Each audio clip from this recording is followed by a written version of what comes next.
എൻ്റെ ഇതൊക്കെ മോശക്കാരനാണെന്ന് എനിക്ക് ഞാനെങ്കിലും അല്ലാതെ എനിക്കറിയാം ഞാനെങ്കിലും ഞാൻ സഹിച്ചു. അശ്ലീല ചാറ്റിന്റെ സ്ക്രീൻഷോട്ട് അവർക്ക് എത്തുകയും അതിനുശേഷം അവരെന്ത് ചെയ്തു, ഈ പെൺകുട്ടിയെ ഇതിൽ നിന്ന് കല്യാണത്തിൽ നിന്ന് മാറ്റാൻ വേണ്ടിയിട്ട് അവർ ശ്രമിക്കുകയും ചെയ്തു. ഒരു രീതിയിൽ ഇവരെ തള്ളിയിട്ടുണ്ടായിരുന്നു എന്നുള്ളതാണ്. അതായത് രണ്ട് കവളിലെയും കഴുത്തിലും അവിടെയൊക്കെ പാടുണ്ട്. എനിക്ക് വേണമെങ്കിൽ ഫോട്ടോസ് വേണമെങ്കിൽ അയച്ചു തരാമെന്ന് പറഞ്ഞിട്ടുണ്ടായിരുന്നു. നൻപകളെ ഉപ്പുമുളകം ലൈറ്റ് തന്നെയാണ് വിഷയം. ഞാൻ ലാസ്റ്റ് ഒരു വീഡിയോക്കകത്ത് ഇവർ തമ്മിലുള്ള ആ ഒരു പ്രശ്നങ്ങൾ അങ്ങനെ അങ്ങ് തീരട്ടെ, ഇനി അത് പബ്ലിക്കിലോട്ട് വന്നിട്ട് ആ ഒരു പ്രശ്നങ്ങളൊക്കെ പറഞ്ഞ് അതിനെ വഷളാക്കണ്ട, അപ്പൊ നമ്മൾ ഈ ഒരു കോണ്ടന്റ് ചെയ്യുന്ന അങ്ങനെ അങ്ങ് തീരട്ടെ എന്നൊക്കെ പറഞ്ഞ ഒരു വീഡിയോ ചെയ്തിട്ടുണ്ടായിരുന്നു. പക്ഷെ ഇപ്പൊ ഇവർ ചെയ്തുകൊണ്ടിരിക്കുന്ന കാര്യം എന്താണെന്ന് വെച്ച് കഴിഞ്ഞാൽ എല്ലാ റിയാക്ഷൻ വ്ളോഗേഴ്സിനെ ഇവർ കോൺടാക്ട് ചെയ്തിട്ട് ഇവർ ഓരോരുത്തരും, അതായത് ഈ രണ്ട് കൂട്ടർ രണ്ടല്ല മൂന്ന് കൂട്ടർ ഇവരുടെ ഓരോ സൈഡ് പറയാനെ കൊണ്ട് ഇവരെ വിളിപ്പിക്കാനെ കൊണ്ട് ഓരോ കാര്യങ്ങൾ ഓരോരുത്തരെ വിളിച്ച് കാര്യങ്ങളൊക്കെ സംസാരിക്കുന്നുണ്ട്. എന്നെ ഇതുവരെ ആരും വിളിച്ചിട്ടില്ല, ഇങ്ങോട്ട് ആരും വിളിക്കാനും വരേണ്ട. കാര്യം നിങ്ങൾ പറയുന്ന കാര്യങ്ങൾ കേട്ടിട്ട് നിങ്ങൾ തന്നെ ഞാൻ കുറ്റം പറയും. കാര്യം പ്രൈവറ്റ് ആയിട്ട് വെക്കേണ്ട സാധനങ്ങൾ പ്രൈവറ്റ് ആയിട്ട് തന്നെ വെക്കണം. ഓക്കെ, അപ്പൊ ഞാൻ ലാസ്റ്റ് വീഡിയോക്കകത്ത് കുറെ ആൾക്കാർ പറഞ്ഞു, എടാ നീയൊക്കെ തന്നെ അല്ലടാ അവരൊക്കെ പ്രൈവസിക്കകത്ത് കയറി ഇടപെട്ടത്, നിങ്ങൾ തന്നെ അല്ലേ വീഡിയോ ചെയ്ത് ഈ പ്രശ്നങ്ങൾ മൊത്തം ഉണ്ടാക്കിയത്, അതിന്റെ പേരിലല്ലേ അവർ ഇങ്ങനത്തെ വീഡിയോസ് ഒക്കെ ഇടേണ്ടി വന്നത്, ലേശം ഉളുപ്പ് കാണിച്ചിട്ട് എന്നൊക്കെ കുറെ ആൾക്കാർ പറയുന്നുണ്ട്. അതിൽ ഒന്ന് രണ്ട് കമന്റ്സ് ഞാൻ ഇങ്ങോട്ട് വായിക്കാം. ബി മെച്വർ, നിങ്ങളും ആ കണ്ടന്റ് വിറ്റാണ് ജീവിക്കുന്നത്, നിങ്ങളൊക്കെ റിയാക്ട് ചെയ്തു ആ ഫാമിലി വീഡിയോ ചെയ്താണ് ആ ഒരു ഫാമിലി വീഡിയോ ഇട്ടത്, ലേശം ഉളുപ്പ്. അവർക്കില്ലാത്ത ഉളുപ്പ് എനിക്ക് തോന്നേണ്ട ആവശ്യമില്ല. കാര്യം എന്നുള്ള ഞാൻ ഇങ്ങോട്ട് പറയാം. ഇതിനൊരു റിപ്ലൈയും കൂടെ ഇട്ടിട്ടുണ്ട്. എല്ലാ ഫാമിലി വ്ലോഗും കണ്ടിട്ട് റിയാക്ട് ചെയ്യുന്നവരെ പറയാൻ വേണ്ടി വീഡിയോ കാണാൻ വരുന്നത് എന്തിനാ? ചേച്ചിക്ക് ഇതാണല്ലേ പണി. എന്റെ വ്യൂവർ നമുക്ക് വേണ്ടിയിട്ട് സംസാരിച്ചുള്ള ഒരു കാര്യമാണ്, സത്യസന്ധമായിട്ടുള്ള കാര്യമില്ല. നിങ്ങളുടെ ആരെങ്കിലും ഈ ഒരു വീഡിയോ കാണാൻ വിളിച്ചിട്ടുണ്ടോ? നിങ്ങളുടെ എന്റെ വീഡിയോ കാണണമെന്ന് പറഞ്ഞിട്ട് ആരെങ്കിലും വന്ന് നിങ്ങളുടെ അടുത്ത് റിക്വസ്റ്റ് ചെയ്തു? ഇല്ലല്ലോ, നിങ്ങൾ തന്നെ വന്ന് കണ്ടിട്ടല്ലേ ഈ ഒരു സാധനം ഇട്ടേക്കുന്നത്. അപ്പൊ നിങ്ങൾക്ക് ഇത് കാണാൻ ആഗ്രഹമുണ്ട്. സോ നിങ്ങളെപ്പോലുള്ള ആൾക്കാർ ഡിമാൻഡ് ചെയ്തതുകൊണ്ട് തന്നെ നമ്മൾ സപ്ലൈ ചെയ്യുന്ന ഇത്തരം വീഡിയോസ് അത്രമാത്രം വിചാരിക്കാം. ഇനി അടുത്തൊരു കമന്റ്, പേരിനോട് 100% നീതി പുലർത്തിയവൻ സാത്താൻ. അവർ വീഡിയോ ഇടുന്നതിന് മുൻപ് അല്ലേടാ നീയൊക്കെ വീഡിയോ ഇട്ടത്, നിന്റെയൊക്കെ കൊണ കേട്ടിട്ട് സഹി കേട്ടല്ലേ അവർ വീഡിയോ ഇട്ടത്, എന്നിട്ടും കുറ്റം അവർക്കാണല്ലോ. ശരിയാണ്, ഞാൻ സാത്താൻ തന്നെയാണ്. ഓക്കെ, എന്റെ ചാനലിന്റെ പേര് കണ്ടിട്ട് തന്നെയല്ല നീ ഒരു വീഡിയോ കാണാൻ വന്നിരിക്കുന്നത്. ഇനി ഞാൻ 2-3 സാധനങ്ങൾ ഇങ്ങോട്ട് ഞാൻ വെക്കാം. അതായത് ഞാൻ ഇവരെ റിലേറ്റ് ചെയ്ത് ഇല്ലെങ്കിൽ ഇവരുടെ ഈ ഒരു കുടുംബ പ്രശ്നം വിറ്റ് ഞാൻ 3-4 വീഡിയോസ് ചെയ്തിട്ടുണ്ട്. അതിലൊരു വീഡിയോക്കകത്ത് വളരെ കൃത്യമായിട്ട് ഞാൻ ഒരു സാധനം പറഞ്ഞിട്ടുണ്ട്, ഇവർ തന്നെയാണ് ഇവരുടെ ഈ ഒരു പ്രശ്നങ്ങൾ മൊത്തം വിറ്റ് കാശാക്കിക്കൊണ്ടിരിക്കുന്നത്. അതുപോലെ തന്നെ നമ്മൾ അതുപോലെ എന്താ പറയുക റീസെല് ചെയ്യുന്നു, അത്ര മാത്രമേ ചെയ്യുന്നുള്ളൂ നമ്മൾ പറഞ്ഞാണ്. ഞാൻ ചെയ്ത വീഡിയോസിൽ ഏതെങ്കിലുമൊക്കെ ഒരു വീഡിയോ കണ്ടിട്ട് ഒന്ന് പറയാതെ എന്റെ സ്ഥിരം കണ്ടുവയ്ക്കുന്ന വ്യൂവേഴ്സിന് അറിയാം ഞാൻ എന്താണ് ഓരോ വീഡിയോക്കകത്ത് പറഞ്ഞെന്നുള്ളത്. നമ്മുടെ സ്ഥിരം വ്യൂവേഴ്സിന് അറിയാം. ഓക്കെ, ആ സാധനം തന്നെ ഞാനൊരു ആവർത്തന വിരസത വരണ്ടെന്ന് വിചാരിച്ചാണ് എല്ലാ വീഡിയോക്കകത്ത് ഇതൊന്നും പറയാത്തത്. അതുകൊണ്ട് തന്നെ ഒന്നുകൂടെ റിപ്പീറ്റ് ചെയ്ത് ഇവിടെ പറയാം. ഇവരുടെ തംബ്നെയിൽസ് നിങ്ങൾ നോക്കിക്കോണം. അതായത് ഇവര് ലാസ്റ്റ് അതായത് ഇവരുടെ പ്രശ്നങ്ങൾ, ഈ പറയുന്ന പ്രശ്നങ്ങൾ പൊട്ടി മുളയ്ക്കാനുള്ള കാരണമായിട്ട് വരുന്നത് 2 ആഴ്ച മുന്നേ ഇട്ടേക്കുന്ന ഒരു വീഡിയോ ഉണ്ട്, അമ്മയും കുഞ്ഞനും തമ്മിലുള്ള പ്രശ്നങ്ങളെന്നും പറഞ്ഞിട്ട്. ഈ അമ്മയും കുഞ്ഞനും തമ്മിൽ ഇങ്ങനെ പ്രശ്നങ്ങളുണ്ടെന്ന് പറഞ്ഞുകൊണ്ട് അവർ തന്നെയാണ് ഒരു ടൈറ്റിലും കൊടുത്ത് തംബ്നെയിലും ഇട്ടിട്ട് അവർ തന്നെയാണ് വീഡിയോക്കകത്ത് വന്ന് പറയുന്നത് 2 ആഴ്ചയ്ക്ക് മുന്നേ. അത് കഴിഞ്ഞിട്ട് ഇവരിട്ടേക്കുന്ന ലാസ്റ്റ് വേറൊരു സാധനമായിരുന്നു കുഞ്ഞന്റെ മാറ്റങ്ങൾക്കുള്ള കാരണം. അത് 9 ദിവസങ്ങൾക്ക് മുന്നിട്ടാണ്. നിങ്ങൾ എന്റെ ചാനൽ എടുത്ത് നോക്കിയാൽ നിങ്ങൾക്ക് മനസ്സിലാക്കാൻ പറ്റും. 2 ദിവസങ്ങൾക്ക് മുന്നെയാണ്. ഇപ്പൊ നിങ്ങൾ ഈ ഒരു വീഡിയോ കാണുമ്പോൾ 3 ദിവസങ്ങൾക്ക് മുന്നേ ആയിരിക്കും നമ്മുടെ ചാനലിൽ ഒരു വീഡിയോ വന്നിട്ടുണ്ടാവുക. ഓക്കെ, അപ്പൊ നമ്മളാണോ ഇത് കുത്തി പൊക്കിക്കൊണ്ട് വന്നിട്ടുള്ളത്? അവർ തന്നെയല്ലയോ? പിന്നെ ഏറ്റവും കൂടുതൽ അവരുടെ കുടുംബ പ്രശ്നങ്ങളെ വിറ്റ് കാശാക്കുന്നത് അവർ തന്നെയാണ്. അവരുടെ കുടുംബ പ്രശ്നങ്ങളെ തന്നെയാണ് അവർ വിൽക്കുന്നത്. അവർക്ക് റീച്ച് കുറയുമ്പോൾ അവർ ചെയ്യുന്ന പരിപാടി തന്നെയാണ്. ആൻഡ് ആ ഒരു അമ്മയുടെ അച്ഛൻ്റെ ഒക്കെ ആണെങ്കിൽ വിഷമത്തിലും ദുഃഖത്തിലൊക്കെ നമുക്ക് ആ ഒരു സങ്കട കാര്യങ്ങളൊക്കെ തോന്നിയെന്ന് വരാം. പക്ഷേ ഇവർ ഈ കാണിക്കുന്ന പരിപാടിക്ക് നമുക്ക് പറയാണ്ടിരിക്കാൻ പറ്റില്ല. ഞാൻ ഫസ്റ്റ് വീഡിയോ ചെയ്ത് അന്ന് തൊട്ട് ഞാൻ പറഞ്ഞേക്കുന്നത് എന്റെ നിലപാട് എന്താണോ അതിൽ ഒരു മാറ്റവും ഇല്ല. പ്രൈവറ്റ് ആയിട്ട് വെക്കേണ്ട സാധനം പ്രൈവറ്റ് ആയിട്ട് തന്നെ വെക്കണം. ഓക്കെ, ഇനി ആ ഒരു അമ്മയ്ക്ക് ആ ഒരു ഹെൽത്ത് ഇഷ്യൂസും കാര്യങ്ങളൊക്കെ ഉണ്ട്. ഞാൻ ലാസ്റ്റ് വീഡിയോ പറഞ്ഞാണ് ആ സാധനമൊക്കെ ആരാണ് നോക്കുന്നത്? സ്വന്തം മക്കൾക്ക് ഇല്ലാത്ത ദണ്ണമാണോ നമ്മൾ കാണിക്കേണ്ടത്? അപ്പോഴും നമ്മൾ അത്രത്തോളം കാര്യമില്ല. ഞാൻ ലാസ്റ്റ് വീഡിയോക്കകത്ത് ഇവർക്കാണെങ്കിൽ അല്ലെങ്കിൽ ഇവരുടെ ആ ഒരു ബുദ്ധിമുട്ടുണ്ട് നമുക്ക് ആ രീതിയിൽ നമ്മൾ സംസാരിച്ചിട്ടുണ്ട്. ഇനി ഇവരുടെ ഓരോ ടൈറ്റിൽ നിങ്ങൾ നോക്കിക്കോണേ. മറ്റുള്ളവർക്ക് വേണ്ടി ജീവിച്ചു മടുത്തു, അമ്മയും കുഞ്ഞനും തമ്മിലുള്ള പ്രശ്നങ്ങൾ, അമ്മയുടെ പുതിയ പരീക്ഷണങ്ങൾ, മരുമകൻ തന്ന 8ന്റെ പണി. അതെന്തോ മരുമകൻ തന്ന 8ന്റെ പണി എന്തുവാ? ഈ സാധനങ്ങളൊക്കെ ആര് മരുമകനെ പറ്റി ഈ സാധനം ഇടുന്ന ഇവരൊക്കെ തന്നെ അല്ലേ? എന്നിട്ട് അടുത്തത് അമ്മയുടെ വാശിയാണ് പ്രശ്നങ്ങൾക്ക് കാരണം. ഓക്കെ, ആൻഡ് കുഞ്ഞന്റെ മാറ്റങ്ങൾക്കുള്ള കാരണം. ഇങ്ങനെ നിരന്തരം ഇങ്ങനെ കുറച്ച് സാധനങ്ങൾ കാര്യങ്ങൾ കിട്ടുകൊണ്ടിരിക്കുകയാണ്. ആൻഡ് നിങ്ങൾ ഈ പറഞ്ഞ എന്തിനാണ് അവരുടെ കാര്യത്തിൽ ഇടപെടുന്നത് അതാ ഇതെന്നൊക്കെ ചോദിക്കുന്ന നിങ്ങളൊരു കാര്യം മനസ്സിലാക്കുക, ഇത് നമ്മുടെ കണ്ടന്റ് ആണ്, ഇത് വിറ്റ് തന്നെയാണ് നമ്മൾ അരി വാങ്ങുന്നത്, അത്രമാത്രം നിങ്ങൾ വിചാരിക്കാം. ആൻഡ് എന്നാൽ പിന്നെ നിങ്ങൾക്ക് വേറെ റിലവന്റ് ആയിട്ടുള്ള സാധനങ്ങളൊന്നും എടുത്തുകൂടെ എന്ന് നിങ്ങൾ ചോദിക്കുമ്പോൾ ഞാൻ ഒരു വീഡിയോയുടെ ടൈറ്റിൽ തമ്മിൽ ഇങ്ങോട്ട് വെക്കാം. മുക്കം ഹോട്ടൽ സീൻ എന്ന് പറഞ്ഞിട്ട് ഇട്ടേക്കുന്ന ആ മുക്കത്തെ ഹോട്ടൽ സീനിന്റെ വിഷയമാണ്. ഈ ഒരു വീഡിയോ നിങ്ങൾക്ക് നോക്കിയാൽ മനസ്സിലാക്കുക 2 ലക്ഷത്തിൽ പുറത്ത് വ്യൂവേഴ്സ് കയറിയിരിക്കുന്ന ഒരു വീഡിയോ ആണ്. ഈ വീഡിയോക്കകത്തൊന്നും എനിക്ക് 1 രൂപ പോലും പൈസ കിട്ടിയിട്ടില്ല. കാര്യം വെച്ചാൽ ആ ഒരു പെൺകുട്ടിയുടെ ആ ഒരു റേപ്പ് സീന്റെ ഇടയ്ക്കുള്ള ആ ഒരു വീഡിയോ ഉണ്ടല്ലോ, അവർ വെച്ച് കഴിഞ്ഞാൽ ഒരാൾക്കും പൈസ കയറൂല. അത് കൃത്യമായിട്ട് അറിഞ്ഞിട്ടാണ് ഞാൻ ആ ഒരു സാധനം വെച്ചിട്ടുള്ളത്. ആ വീഡിയോ ഞാൻ വെച്ചതിന്റെ മെയിൻ റീസൺ വെച്ചാൽ ആ ഒരു പെൺകുട്ടിക്ക് ഉണ്ടായിട്ടുള്ള അവസ്ഥ ദുരവസ്ഥ എല്ലാവരും അറിയണം. ഓക്കെ, ആ ഒരു പെൺകുട്ടി നീതി കിട്ടണം. ഇത് കണ്ടിട്ടെങ്കിലും ആ ഒരു പോലീസ് ഉദ്യോഗസ്ഥരുടെ ഒരു മൂളെ ഒന്ന് ഇറങ്ങട്ടെ. കാര്യം അവരുടെ വീട്ടിൽ വന്നാലും ആ ഒരു പെൺകുട്ടിയുടെ കരച്ചിലാരും കേൾക്കണം. അതൊക്കെ ഭയങ്കര ഹൈലി സെൻസിറ്റീവ് ആയിട്ടുള്ളതുകൊണ്ട് യൂട്യൂബ് ആഡ്യൂട്ടബിലിറ്റി അടിച്ച് നമുക്ക് പൈസ തരുമെന്ന് അറിയാം. എന്നിട്ടും അങ്ങനത്തെ കാര്യങ്ങൾ വേണ്ടി നമ്മൾ വീഡിയോ ഇടുന്ന ആൾ അത് മാത്രം ഇട്ടിട്ട് പൈസ ഇല്ലാതെ മാത്രം എന്തോ പുണ്യം കിട്ടാൻ വേണ്ടി നമ്മൾ യൂട്യൂബിൽ വീഡിയോ ഇടുന്നത് അല്ലല്ലോ. അപ്പൊ അവരവരുടെ കുടുംബ പ്രശ്നങ്ങളെ വിറ്റ് കാശാക്കുന്നു, അതേപോലെ നമ്മളും കാശാക്കുന്നു, അവരുടെ പ്രശ്നങ്ങളെ റീസെൽ ചെയ്ത് നമ്മൾ കാശാക്കുന്നു. അത്ര മാത്രം വിചാരിക്കുക. കാണാൻ താല്പര്യമില്ലാത്ത ഒരു സൈഡിലോട്ട് മാറിയപ്പോൾ നിങ്ങൾ സ്കിപ്പ് ചെയ്തു പോകുക. അത്ര മാത്രമേ ഞാൻ പറയുള്ളൂ. ഓക്കെ, ഇനി ഇത് കഴിഞ്ഞിട്ട് ഈ പറയുന്ന പോലെ നന്ദന എന്ന് പറയുന്ന ഒരു പെൺകുട്ടി ഒരു വീഡിയോ ഇട്ടിട്ടുണ്ടായിരുന്നു. ആ ഒരു വീഡിയോയുടെ കുറച്ച് ഭാഗങ്ങൾ അങ്ങോട്ട് വെക്കാം. ഇപ്പൊ കുറെ ഗോസിപ്പുകൾ കേൾക്കുന്നുണ്ട് എന്റെ ചെക്കൻ മോശക്കാരനാണെന്ന് നിലയ്ക്ക്. ഞാനെങ്കിലും അല്ലാതെ എനിക്കറിയാം, ഞാനെങ്കിലും ഞാൻ സഹിച്ചു. ആരൊക്കെ എന്തൊക്കെ പറഞ്ഞാലും ഞങ്ങൾ രണ്ടാളും ഒരുമിച്ച് സന്തോഷമായിട്ട് ജീവിക്കും. അല്ലേട്ടാ? പിന്നെ ഇത് വിളിച്ച് ആരോടാ എന്തൊക്കെ പറയിപ്പിക്കണേന്ന് നമുക്കറിയാം. അതൊക്കെ നമ്മൾ ഓരോ വഴികൾ അറിയുന്നുണ്ട്. എന്തുണ്ടെങ്കിലും ഞങ്ങള് ഹാപ്പി ആണ്, അടിപൊളിയായിട്ട് നോക്കും. അല്ല, നമുക്ക് അങ്ങനെ കുറ്റം പറഞ്ഞുള്ള ചാനലൊക്കെ ഒരു താല്പര്യമില്ലാത്ത ഒരാളാണ്. അല്ല അല്ലേ, ഒരാളങ്ങനെ കുറ്റം പറയാം. നമ്മളെ ഫാമിലി ഒന്നും പിടിച്ചിട്ടില്ലേ, നമ്മളൊരു നല്ലൊരു കൂട്ടായുള്ള ഫാമിലിയാണ്. ഇവർ ഈ പറയുന്നുണ്ടല്ലോ കുറെ ഗോസിപ്പ് കേട്ടുന്ന്. ഈ ഗോസിപ്പ് വരാനുള്ള കാരണം എന്താണെന്നറിയോ? ഇവർ രണ്ടു കൂട്ടരും ഇപ്പോഴും ഇവര് ഒതുങ്ങിയിട്ടില്ല. ഇവർ ഇത് തന്നെ ഞാൻ പറഞ്ഞില്ലേ, റിയാക്ഷൻ വ്ളോഗേഴ്സിനെ എല്ലാവരെയും കോൺടാക്ട് ചെയ്ത് ഇവർ പറയുന്ന കുറെ സാധനങ്ങളുണ്ട്. ഇവർ അങ്ങോട്ടും ഇങ്ങോട്ടും പിന്നെ ഈ പറയുന്ന യഥാർത്ഥത്തിൽ സംഭവിച്ച ഇതാണ് എന്ന് പറയാം. ഓക്കെ, നിങ്ങൾ നിങ്ങളുടെ ഭാഗം ക്ലിയർ ചെയ്യുന്നത് നിങ്ങളുടെ ഒരു എന്താ പറയുക അത്രയും വിഷമ ഘട്ടം കൊണ്ട് നിങ്ങൾ പറഞ്ഞു പോകുന്നതായിരിക്കും. പക്ഷേ ഈ പ്രശ്നം അല്ലെങ്കിൽ ഒരു സിറ്റുവേഷൻ ഭയങ്കര വേസ്റ്റ് ആയിക്കൊണ്ടിരിക്കുകയാണ്. ഓക്കെ, സാറ് പറഞ്ഞായിരുന്നു കേസ് കൊടുക്കും. ഞാൻ സാറെന്ന് പറഞ്ഞാൽ വേണ്ട, എന്തിനാ അവർക്ക് ചുമ്മാ കേസ് മുഴക്കും, തെളിവും. ഈ പോലീസുകാരൻ്റെ അടുത്ത് കേസ് കൊടുക്കുന്ന സാറ് നിരന്തരം ഇവർ ഓരോ വീഡിയോസ് ഇടുമ്പോൾ ഇതിനകത്ത് പറഞ്ഞുകൊണ്ടിരിക്കുന്നതാണ്. ആൻഡ് ഈ ഒരു പയ്യനെ പറ്റിയിട്ട് ഈ ഒരു പെൺകുട്ടിനെ പറ്റിയിട്ടൊക്കെ ഭയങ്കര രീതിയിൽ റോങ് ആയിട്ട് വരുന്നുണ്ട്. അവർ അമ്മേനെ പറ്റിയിട്ട് അച്ഛനെ പറ്റിയിട്ട് റോങ് ആയിട്ട് വരുന്നുണ്ട്. കുറെ ആൾക്കാർ അങ്ങോട്ട് സോഫ്റ്റ് കോൺട്ര കാണിച്ച് പോകുന്നുണ്ട്, ഇങ്ങോട്ട് വരുന്നുണ്ട്. ഇതിനിടയ്ക്ക് ആ ഒരു പൊന്നുസ് എന്ന് പറയുന്ന ആ പെൺകുട്ടി എടുത്ത് പോകുന്നുണ്ട്. ഞാൻ എൻ്റെ ഒരൊറ്റ നിലപാട് ഞാൻ പറയുന്നുള്ളൂ, പബ്ലിക്കായിട്ട് പറയേണ്ട സാധനങ്ങളല്ല ഇതൊന്നും. ഓക്കെ, പ്രൈവറ്റ് ആയിട്ട് വെക്കേണ്ട സാധനങ്ങൾ നിങ്ങൾ ഇങ്ങനെ ഇട്ട് കാണിക്കുന്നുണ്ടല്ലോ. എനിക്ക് ഒരു ദാക്ഷണില്ല, പറയാനുള്ള കാര്യം ഞാൻ അതുപോലെ തന്നെ പറയും. അത് ആരിപ്പോൾ കരഞ്ഞു വിളിച്ച് ഞാൻ ഇട്ട വീഡിയോക്കകത്ത് ഞാൻ പറഞ്ഞുള്ളതാണ്. കരഞ്ഞു വിളിച്ച് കാണിച്ചെന്ന് പറഞ്ഞാൽ നിങ്ങൾ എന്നെ സാഡിസ്റ്റ് എന്ന് വിളിച്ചോ, എനിക്ക് ഒരു പ്രശ്നവുമില്ല. കാര്യം എന്ന് വെച്ചാൽ ഇപ്പൊ ഇവർ ചെയ്യുന്ന കാര്യം എന്ന് വെച്ചാൽ ഞാൻ ലാസ്റ്റ് ആ ഒരു വീഡിയോ ഇല്ലേ, കാര്യം ആ അമ്മയോടോ അച്ഛനോടൊക്കെ തോന്നിയ ഒരു സഹതാപം. ഓക്കെ, ആ ഒരു സാധനം ഞാൻ അതേപോലെ തന്നെ കാണിച്ചിട്ടുണ്ട്. കാര്യം ഇവരുടെ ആ ഒരു പ്രശ്നങ്ങളൊക്കെ അറിഞ്ഞപ്പോൾ മനസ്സിലാക്കിയതിന് ശേഷം. പക്ഷേ ഇത് കഴിഞ്ഞിട്ട് ഇവരെല്ലായിടത്തും പോയിട്ട് ഈ സാധനങ്ങൾ യഥാർത്ഥ പ്രശ്നം എന്താണെന്ന് പറഞ്ഞുകൊണ്ട് ഇവർ ഓരോ സാധനങ്ങൾ അടിച്ചോണ്ടിരിക്കും. പിന്നെ രാജ് ടോക്സ് എന്ന് പറയുന്ന ആ ഒരു ചേട്ടൻ്റെ അടുത്ത് പോയിട്ട് പറഞ്ഞേക്കുന്ന കുറച്ച് കാര്യങ്ങൾ രാവിലെ മൂപ്പൻ വ്ളോഗിൽ ശരത്തേട്ടൻ പറഞ്ഞേക്കുന്ന കാര്യം വെച്ചിട്ടുണ്ട്. ഇപ്പൊ രാജ് ടോക്സിൽ പോയിട്ട് പറഞ്ഞേക്കുന്ന കാര്യങ്ങൾ പുള്ളി പറയുന്നുണ്ട്. അതായത് ആ ഒരു അമ്മ വിളിച്ചിട്ട് പറഞ്ഞ കാര്യങ്ങളാണ്. അമ്മ പറഞ്ഞൊരു മെയിനായിട്ട് കേസ്, ഈ പറയുന്ന ഈ പയ്യന് പരസ്ത്രീ ബന്ധമുണ്ട്. ഈ പയ്യനും മറ്റൊരു പെണ്ണുമായിട്ടുള്ള ചാറ്റ് എന്ത് ചെയ്തു, ചാറ്റിന്റെ സ്ക്രീൻഷോട്ട്, അതായത് അശ്ലീല ചാറ്റിന്റെ സ്ക്രീൻഷോട്ട് അവർക്ക് എത്തുകയും അതിനുശേഷം അവരെന്ത് ചെയ്തു, ഈ പെൺകുട്ടിയെ ഇതിൽ നിന്ന് കല്യാണത്തിൽ നിന്ന് മാറ്റാൻ വേണ്ടിയിട്ട് അവർ ശ്രമിക്കുകയും ചെയ്തു. പക്ഷെ നന്ദന പിടിച്ചപിടിയാലെ ആ പയ്യനെ തന്നെ മതി എന്ന് പറഞ്ഞ് അവർ തമ്മിൽ അങ്ങോട്ടും ഇങ്ങോട്ടും പ്രശ്നങ്ങളായി. ഒരു അമ്മയും അച്ഛനും അല്ലേ, അവർക്ക് എന്തായാലും സ്വന്തം മകള് മറ്റൊരു തന്നെ ഇതുപോലെ ഒരു സ്വഭാവ ദൂഷ്യമുള്ള ഒരു പയ്യനുമായിട്ട് കെട്ടിപ്പോകുമ്പോൾ ഉണ്ടാകുന്നതായ പ്രശ്നങ്ങൾ മുന്നേ കണ്ടുകൊണ്ട് അവരെന്ത് ചെയ്തു, എതിർത്തു. പക്ഷേ അവർ ഈ നന്ദന അതിനെ ചെവി കൊടുത്തില്ല. അതുകൊണ്ട് തന്നെ നന്ദന എന്ത് ചെയ്തു, ഇറങ്ങിപ്പോയി. അല്ലാതെ നമ്മൾ കല്യാണം നടത്താത്തതൊന്നും അല്ല എന്നൊക്കെ പറഞ്ഞുകൊണ്ടാണ് ഈ പറയുന്ന അമ്മയുടെ വെർഷൻ അങ്ങനെയായിരുന്നു. അതായത് നമ്മൾ ഇതാണ് അമ്മയുടെ വെർഷൻ, അമ്മയായിട്ട് പറഞ്ഞു കൊടുത്തിരിക്കുന്നത്. ഇത് ആരെങ്കിലും അറിഞ്ഞ സാധനമാണോ? ഇത് ഇവർ പറയാതെ ആരെങ്കിലും അറിയോ? അങ്ങോട്ട് ഇവരെ ഈ പറയുന്ന ഇവരുടെ ഭാഗത്ത് ശരി ഇവരുടെ ആ ഒരു അവസ്ഥ കൊണ്ട് ഇവർ പറഞ്ഞു പോകുന്നതായിരിക്കും. പക്ഷെ ഇതിപ്പം ആൾക്കാർക്ക് ഇവർ മീൻസ് ഇവരുടെ ഈ ഒരു പ്രശ്നങ്ങളെ എല്ലാവരും കച്ചവടം ചെയ്യാൻ വേണ്ടി ഇട്ട് കൊടുത്തേക്കുന്ന സാധനങ്ങളൊക്കെ തന്നെയല്ലേ. ഇനി ഇത് കഴിഞ്ഞ് നന്ദന എന്ന് പറഞ്ഞാൽ ആ ഒരു പെൺകുട്ടിയുടെ സൈഡിൽ ഇനി കേട്ടോ നിങ്ങൾ.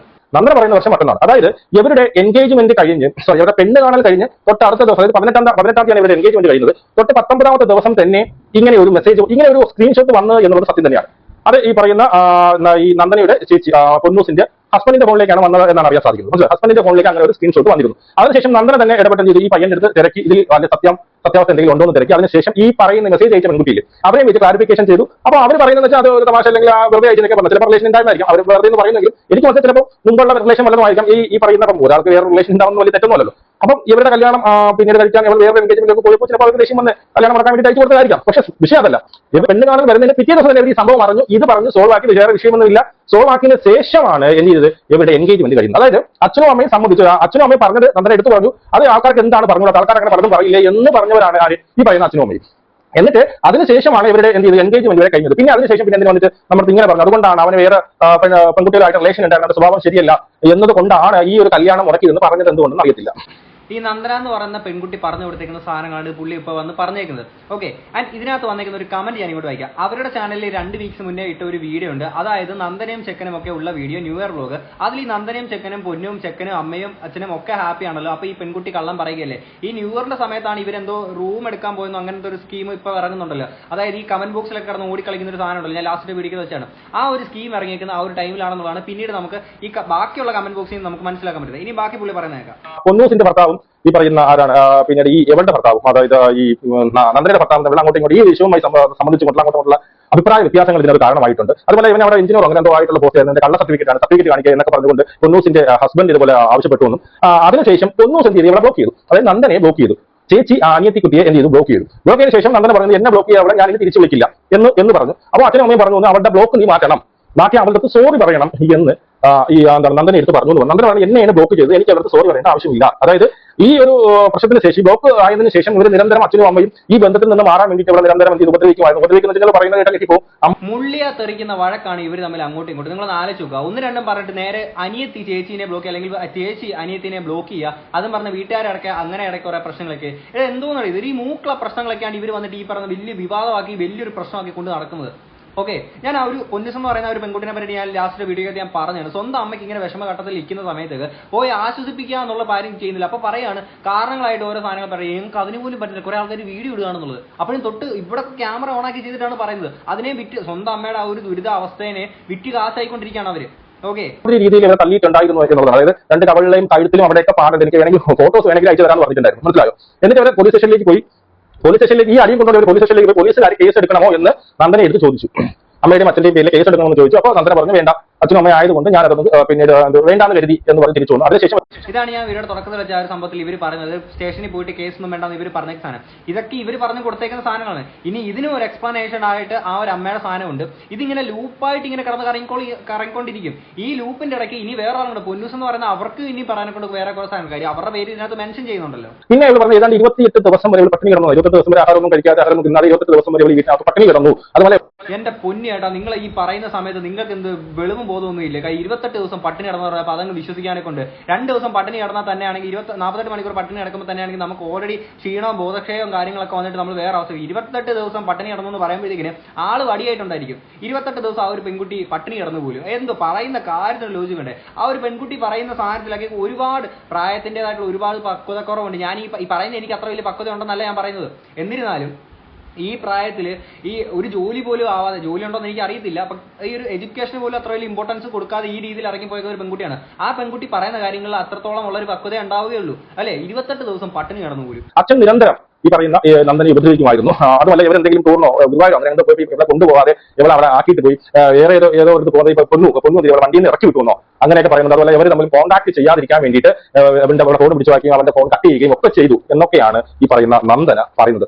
ഇതിനും ഇനി അപ്പുറത്തുനിന്ന് പറയാൻ അവർക്കും എക്സ്പ്ലനേഷൻ ഉണ്ട്. പൊന്നൂസിന് പറയാനുണ്ടാവും വണ്ടിയിൽ നിന്ന് ഇറക്കി വിട്ടതാണോ, അതിൽ യഥാർത്ഥ കാരണം എന്താണ്, അല്ലെങ്കിൽ ഈ പെൺകുട്ടി ഇറങ്ങിപ്പോയതാണോ, അങ്ങനത്തെ പറയാൻ അവർക്കും കാരണം ഉണ്ടായിരിക്കും. ഇതൊക്കെ ഈ സാധനങ്ങളൊക്കെ ഓരോ ആൾക്കാരെയും വിളിച്ച് ഇവര് തന്നെ പറഞ്ഞു കൊടുത്തോണ്ടിരിക്കുന്ന സാധനങ്ങളാണ്. ഇതൊന്നും നമ്മൾ അവരുടെ പ്രൈവറ്റ് അവരുടെ ഫോണിൽ നിന്ന് ചെകഞ്ഞ് എടുത്തേക്ക സാധനം നമ്മൾ ഇൻവെസ്റ്റിഗേറ്റ് ചെയ്ത് അവരുടെ കണ്ണിലോട്ട് വരെ സൂക്ഷ്മദർശിനിയിലെ നസ്രിയുടെ കൂട്ടി ഇങ്ങനെ കണ്ണിങ്ങനെ ചൂഴ്ന്നിരുന്നിട്ട് എടുക്കുന്ന സാധനങ്ങളൊന്നും അല്ല. ഇവർ തന്നെ കോൺടാക്ട് ചെയ്ത് പറഞ്ഞു കൊടുക്കുന്ന സാധനങ്ങളാണ്. പൊന്നുവിന്റെ ഫാമിലിക്ക് ഇതിനകത്ത് നല്ലൊരു റോൾ ഉണ്ട്. അവർ ഈ ഇവരുടെ ഇതിലേക്ക് കളിക്കും. അവരും ഈ പറഞ്ഞ നന്ദനയുടെ ഇപ്പോഴത്തെ ഹസ്ബൻഡുമായി തമ്മിലുള്ള ഒരു ഇഷ്യൂ ഇതിനകത്തുണ്ട്. അവരുടെ അഭിപ്രായ വ്യത്യാസം, അവർക്ക് അങ്ങോട്ട് ഒരു ഈഗോ, ഒരു ദേഷ്യം ഒക്കെ ഉണ്ട്. അതുകൊണ്ട് തന്നെയാണ് ഈ പറയുന്ന പൊന്നുവും ഭർത്താവും അമ്മയും പിന്നെ എന്താണ് അച്ഛനെയും നല്ല സപ്പോർട്ട് ചെയ്തുകൊണ്ടുള്ള വീഡിയോയും കാര്യങ്ങളൊക്കെ ഇട്ടത് എന്നുള്ളത്. അപ്പൊ ഈ പൊന്നും ഈ നന്ദനയും തമ്മിലുള്ള അഭിപ്രായ വ്യത്യാസം വന്നു. പൊന്നു അവളെ ബ്ലോക്ക് ചെയ്തത് ഒരു വിഷയം. അവളെ ബ്ലോക്ക് അവരുടെ നീ സോറി പറയണമെന്ന് അച്ഛനും അമ്മയും നിരന്തരം നന്ദനയെടുത്ത് പറഞ്ഞുകൊണ്ട് നന്ദന പറഞ്ഞു എന്നെയല്ലേ അവളെ ബ്ലോക്ക് ചെയ്തത്, അതുകൊണ്ട് എനിക്ക് സോറി പറയേണ്ട ആവശ്യമില്ല. അതാണ് നന്ദന പറയുന്ന വെർഷനിൽ കല്യാണത്തിൽ ഇങ്ങനെ ഒളിച്ചോടാൻ അല്ലെങ്കിൽ അവനോട് ഇറങ്ങി പോകാനുള്ള കാരണം. ഒരു സോറി എല്ലാം പറഞ്ഞാൽ തീരാവുന്ന പ്രശ്നങ്ങൾ മാത്രമാണ് ഇവർക്കിടയിലുള്ളത്. ആ സാധനത്തിനാണ് ഇപ്പം വലിയ ഒളിച്ചോട്ടം എന്നുള്ള രീതിയിൽ അങ്ങനെ ആക്കിയേക്കുന്നത്. അതായത് വീട്ടിൽ നിന്ന് ഇറങ്ങി പോവുക, എന്നിട്ട് അങ്ങോട്ടും ഇങ്ങോട്ടും അടിയും വഴക്ക്, പിന്നെ സ്റ്റേഷനിൽ കയറുക. ഒരു സോറി പറഞ്ഞാൽ തീരാവുന്ന പ്രശ്നങ്ങളൊക്കെയാണ് ഈ പറയുന്ന പോലെ ഞാൻ നേരത്തെ പറഞ്ഞ പോലെ മുള്ളിയാ തീർക്കുന്ന വഴക്കാണ് ഇവർ തമ്മിൽ അങ്ങോട്ടും ഇങ്ങോട്ടും. പറയുന്ന മറ്റൊരു പിന്നീട് ഭയങ്കരമായിട്ടുള്ള ഒരു ആരോപണം എന്ന് വെച്ചാൽ ഇവർ ഇത് സോൾവ് ഇങ്ങനെ പ്രശ്നം നടന്നുകൊണ്ടിരിക്കുമ്പോൾ സോൾവ് ആക്കാൻ വേണ്ടിയിട്ട് പിന്നെ നന്ദനയുടെ അച്ഛനും അമ്മയുമായിട്ട് ഈ പറയുന്ന പയ്യന്റെ വീട്ടിലേക്ക് പോയി. ഈ പയ്യന്റെ വീട്ടിലേക്ക് പോയായിരുന്നു. അവിടെ വെച്ച് വാക്കുതർക്കമുണ്ട്. ഈ പയ്യനെ അടിക്കാൻ വേണ്ടിയിട്ട് നന്ദനയുടെ അച്ഛൻ അവന്റെ ഷട്ടിൽ പൊങ്ങയിൽ കയറി പിടിച്ചു എന്നാണ് നന്ദന പറയുന്നത്. അവരുടെ വീട്ടിൽ ചെന്നിട്ട് അപ്പോൾ അവരുടെ വീട്ടുകാർ നന്ദനയുടെ അമ്മയും കൂടി ചേർന്നാണ് ഇങ്ങനെ മുന്നിൽ തള്ളി വെളിയിലോട്ട് വിട്ടത്. മനസ്സിലായി. അപ്പോൾ നന്ദന പറഞ്ഞാൽ ഞാൻ അവിടെ ഉണ്ടായിരുന്നുവെങ്കിൽ മിക്കവാറും എന്റെ ജീവൻ തന്നെ നഷ്ടപ്പെടുമായിരുന്നു. കാരണം 10 ദിവസം കൊണ്ട് ഞാൻ അവിടെ പട്ടിണിയാണ്. എനിക്കൊരു സമാധാനം തരുന്നില്ല. ആ രീതിയിൽ എനിക്ക് വേറെ ഒരു നിവൃത്തിയും ഇല്ലാതെയാണ് ഈ പറഞ്ഞ എന്താണ് എനിക്ക് ഇറങ്ങി പോകേണ്ടതായിട്ട് വന്നത്. പിന്നെ നന്ദന എന്ന് പറയുന്ന പെൺകുട്ടി പുള്ളിയെടുത്ത് പറഞ്ഞു കൊടുത്തേക്കുന്ന കാര്യങ്ങളാണ്. ഇത് കേൾക്കുമ്പോൾ എനിക്ക് എന്താ ഫീൽ ചെയ്യുന്നറിയോ, പ്രവീൺ പ്രണവ് ഇഷ്യൂവിന്റെ ഡിറ്റോ സാധനമാണിത്. ഓക്കെ, അന്ന് പ്രവീൺ പ്രണവ് ഇഷ്യൂവിൽ ഇതേപോലൊക്കെ സാധനങ്ങളുണ്ടല്ലേ, അവിടെ വീട്ടിലാണെങ്കിൽ അടിയും വഴക്കും കാര്യങ്ങൾ അവർ വീഡിയോ ഷൂട്ട് ചെയ്ത് വെച്ചു. പിന്നീട് വന്നിട്ട് യഥാർത്ഥ സത്യങ്ങൾ അതിനെ വീട്ടിൽ നടന്നിതാന്ന് പറയുന്നു. ഇപ്പൊ അതുപോലെ ഒരു സാധനമല്ലേ, വീട്ടിൽ നിന്ന് ഇവർ ഇറങ്ങി പോകുമ്പോഴത്തേക്കും ഇങ്ങനെ കാരണങ്ങളായിട്ട് ഇവർ പറഞ്ഞ സാധനം വീട്ടിൽ വന്നു അടി ഉണ്ടാക്കി. ഇതെന്തോന്ന് നിങ്ങൾക്ക് മറ്റൊരു പ്രവീൺ പ്രണവ് ആവനെ കൊണ്ടാണ് നിങ്ങൾ എല്ലാവരും കൂടി ഇങ്ങനെ ശ്രമിച്ചുകൊണ്ടിരിക്കുന്നത്. എന്റെ റൂമിൽ കയറി കഴിഞ്ഞാൽ എനിക്ക് റൂം അടക്കാനും കൂടി റൂം അടക്കാനും കൂടി സമ്മതിക്കില്ല. കുഞ്ഞു മാറുന്ന സമയത്ത് പോലും റൂം അടക്കാൻ അവർ സമ്മതിക്കില്ല. കാരണം റൂം അടച്ചിട്ട് പറഞ്ഞ വിളിക്കുകയായിരിക്കും. അതായത് ഇവർ 2-4 സൈഡിൽ കൂടി ഇവരെ ബ്ലോക്ക് ചെയ്തു. ഒരു കാരണവശാലും ഈ പറയുന്ന പയ്യനുമായിട്ട് ബന്ധപ്പെട്ട് റൂം അടച്ചു കഴിഞ്ഞാൽ പിന്നീട് അവനെ കയറി ഫോൺ വിളിക്കുക എന്നുള്ള സംശയമായിരിക്കും. അതുപോലെ സ്വന്തം സഹോദരങ്ങളോട് കൂടി സംസാരിക്കാനോ എടുക്കാനോ ഒന്നും സമ്മതിക്കാത്ത ഒരു അവസ്ഥയിലേക്ക് മാറി. അതുപോലെ നമ്മൾ പറഞ്ഞ മറ്റൊരു വലിയൊരു ആരോപണം, ഞാൻ ചിലപ്പോൾ കൊച്ചുകുട്ടിയിലെ ഏറ്റവും അനിയനോ എന്തോട്ടില്ല അവരെ ഞങ്ങൾ കിണറ്റിയിടുമോ എന്നവരെ ഇവർ പറഞ്ഞു എന്നുള്ളത്. അതായത് നമ്മുടെ എന്റെ പൊന്നോ, ഈ സാധനങ്ങളൊക്കെ ഇവര് വിളിച്ച് പറഞ്ഞു കൊടുത്തേക്കുന്ന കാര്യങ്ങളായോണ്ടല്ലേ നിങ്ങളെല്ലാം നമ്മളിപ്പോ എല്ലാവരും അറിഞ്ഞിട്ടുള്ളത്. അല്ലാതെ ഒരാളെങ്കിലും ഈ പറയുന്ന സാധനം ഇങ്ങനെ ചൂഴ്ന്നെടുക്കാനെ കൊണ്ട് അങ്ങോട്ടേക്ക് പോയിട്ടുള്ളതാണോ? നിങ്ങൾ പറ. ആ ഉപ്പുമുളക് ലൈറ്റ് എന്ന് പറഞ്ഞാൽ ആ ഒരു ചാനലിനകത്തുള്ള നിരന്തരം വീട്ടിലെ പ്രശ്നങ്ങൾ വിറ്റാണ് അവർ റീച്ച് കുറയുമ്പോൾ വീട്ടിലെ പ്രശ്നങ്ങൾ വിൽക്കുക, പൈസ ഉണ്ടാക്കുക, റീച്ച് ഉണ്ടാക്കുക, പൈസ ഉണ്ടാക്കുക, ഈ പരിപാടിയാണ് ചെയ്തുകൊണ്ടിരിക്കുന്നത്. അതെടുത്ത് നമ്മൾ റിയാക്ട് ചെയ്ത് കഴിഞ്ഞാൽ നമുക്ക് പ്രശ്നം.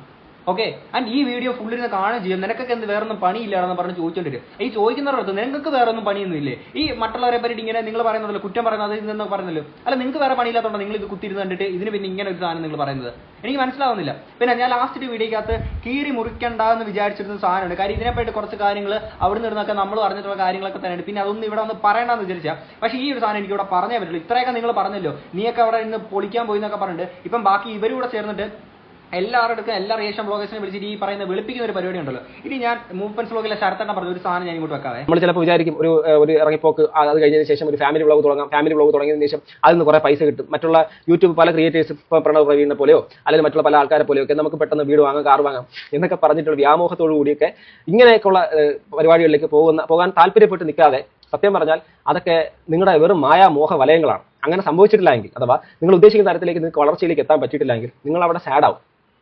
നിങ്ങൾക്ക് പൈസ അതേ രീതിയിൽ കിട്ടിയിട്ടില്ലെങ്കിൽ നിങ്ങളുടെ ലൈഫ് വല്ലാത്തൊരു അവസ്ഥയിലേക്ക് പോകും, ഫ്രസ്ട്രേഷൻ അടിക്കും, നശിച്ചു പോകും. അതുകൊണ്ട് ഒരിക്കലും ഒരു ഫാമിലി വ്ളോഗ് തുടങ്ങാമെന്ന് പറഞ്ഞിട്ടോ അങ്ങനെ ഒരു വ്ളോഗിലൂടെ നമുക്ക് കുറെ പൈസ ഉണ്ടാക്കുമെന്ന് പറഞ്ഞിട്ട് ജീവിതത്തിൽ പങ്കാളിയെ തിരഞ്ഞെടുക്കാൻ ആരും ചെയ്യാൻ ശ്രമിക്കരുത്. അതോടൊപ്പം തന്നെ ഇത് ഞാൻ ലാസ്റ്റ് വീഡിയോ കീറി മുറിക്കടാന്ന് വെച്ചിട്ട് ഞാൻ ഇത് പറഞ്ഞുതരാം. ഈ പയ്യനില്ല, അതായത് ഈ പെൺകുട്ടിയെ കിട്ടിയേക്കുന്ന ചെക്കൻ ഇറങ്ങിയേക്കുന്ന ഒരു സാധനമാണ്. ഇത് സത്യമാണെന്നല്ല പറഞ്ഞത്, ഇത് ഇവർ തന്നെ പറഞ്ഞിറക്കിയിട്ട് ഓരോ റിയാക്ഷൻ ബ്ലോഗേഴ്സിന് അങ്ങോട്ടും ഇങ്ങോട്ടും ഒക്കെ പറഞ്ഞു കൊടുത്തേക്കുന്ന സാധനമാണ് ഞാനിവിടെ പറയുന്നത്. ഈ പയ്യനെ ഈ പറയുന്ന പോലെ പ്രവീൺ പ്രണവിനെ പോലെ ആണെങ്കിൽ ഒരു ഇഷ്യൂ ഇവർക്ക് ക്രിയേറ്റ് ചെയ്യണം. പിന്നെ ഈ ഒരു പെൺകുട്ടിയെ വെച്ചിട്ടാണെങ്കിൽ റീച്ച് ഉണ്ടാക്കണം. പിന്നെ നമുക്ക് പറയാൻ പറ്റാത്ത കുറച്ച് സാധനങ്ങളുണ്ട്, അതൊന്നും നമ്മൾ ഇവിടെ പറയുന്നില്ല. റീച്ച് ഉണ്ടാക്കണം, അങ്ങനെ കുറെ സാധനങ്ങളൊക്കെ പറഞ്ഞിട്ട് അങ്ങനെ കുറെ ഇത് വരുന്നുണ്ട്. അതായത് ഈ അടിയും വഴക്കുണ്ടാക്കിയിട്ട് നമുക്ക് ഈ വഴക്കുണ്ടാക്കി ആദ്യം വീഡിയോയുടെ തുടക്കത്തിൽ നമ്മൾ വെച്ച ആ ഒരു സാധനത്തിൽ ഇവർ പറയുന്നുണ്ടല്ലോ, അതായത് നമുക്ക് അങ്ങനെ പ്രശ്നങ്ങളൊന്നും വിറ്റ് കാശാക്കണ്ട, അങ്ങനത്തെ ഇതൊന്നും വേണ്ടെന്ന് പറയുന്നല്ലോ. അതിന് വേണ്ടിയിട്ട് തന്നെയാണ് ഇവർ ശ്രമിച്ചെന്നുള്ള രീതിയിലാണ് പറയുന്നത്. അപ്പോൾ എനിക്കിത് കണ്ടപ്പോൾ തോന്നിയത് എന്ന് വെച്ചാൽ നമ്മുടെ പ്രവീൺ പ്രണവിന്റെ ഇഷ്യൂവിന്റെ ആ ഒരു ഫോർമാറ്റ് ഉണ്ടല്ലോ, ആ ഒരു രീതി ഉണ്ടല്ലോ, അതേപോലെ തന്നെ എനിക്ക് ഫീൽ ചെയ്തത്. ആദ്യം ഈ പറയുന്ന പ്രവീൺ മൃദുല ഇവർ രണ്ടുപേരാണെങ്കിൽ ഒരു വീഡിയോ ഇടുന്നു, അതേപോലെ ആ ഒരു അച്ഛനും അമ്മയും വീഡിയോ ഇട്ടിട്ടുണ്ടായിരുന്നു. അത് കഴിഞ്ഞിട്ട് പ്രണവ് കൊച്ചു വിട്ടേക്കുന്ന ഒരു വീഡിയോ ഉണ്ടായിരുന്നു, അതേപോലെ കൊച്ചു വിട്ടേക്കുന്ന ഒരു വീഡിയോ ഉണ്ട്, കൊച്ചും ഫാമിലിയും കൂടെ. അതേപോലെ ഒരു സാധനമാണ് ഈ പറയുന്ന നന്ദനെ ആ ഒരു പയ്യനോട് ഇട്ടേക്കുന്നത്. ഇനി ഇത് കഴിഞ്ഞിട്ട് ഇവരെല്ലാവരും ഈ കോൺടാക്ട് ചെയ്ത് ഓരോരുത്തരെ പറഞ്ഞിട്ടുണ്ടല്ലോ, ആ സംഭവം ഒന്നും പ്രവീൺ പ്രണവ് ചെയ്തിട്ടില്ല. ഇനി ഒരു വീഡിയോ ഇവരുടെ ഈ ഒരു വിഷയത്തെ പറ്റി സംസാരിക്കുന്നുണ്ടെങ്കിൽ അത് ഈ പ്രശ്നങ്ങൾ എന്താണെന്നുള്ളത് പറയാൻ വേണ്ടിയിട്ടായിരിക്കും. അതിനെ അവർ കച്ചവടം ചെയ്യുന്ന പരിപാടി തന്നെയാണ്. ഓക്കെ, അത് വെച്ച് റീച്ച് ഉണ്ടാക്കുക, പൈസ ഉണ്ടാക്കുക, ഈ പരിപാടി തന്നെയാണ്. ഓക്കെ, എന്നിട്ട് ഇതിനെപ്പറ്റി നമ്മൾ സംസാരിച്ച നമുക്ക് വലിയ കുറ്റമാണ്. എന്നിട്ട് നമ്മൾ ഇട്ട് ഇളക്കി എന്നാണ് എല്ലാവരും പറയുന്നത്. ഇത്ര ആൾക്കാരെ വിളിച്ചിട്ട് ഇവർ ഈ പറഞ്ഞു കൊടുക്കുന്ന സാധനങ്ങളൊന്നും ഒരു പ്രശ്നമല്ല. ഓക്കെ, ഇതൊന്നും പ്രശ്നമല്ല.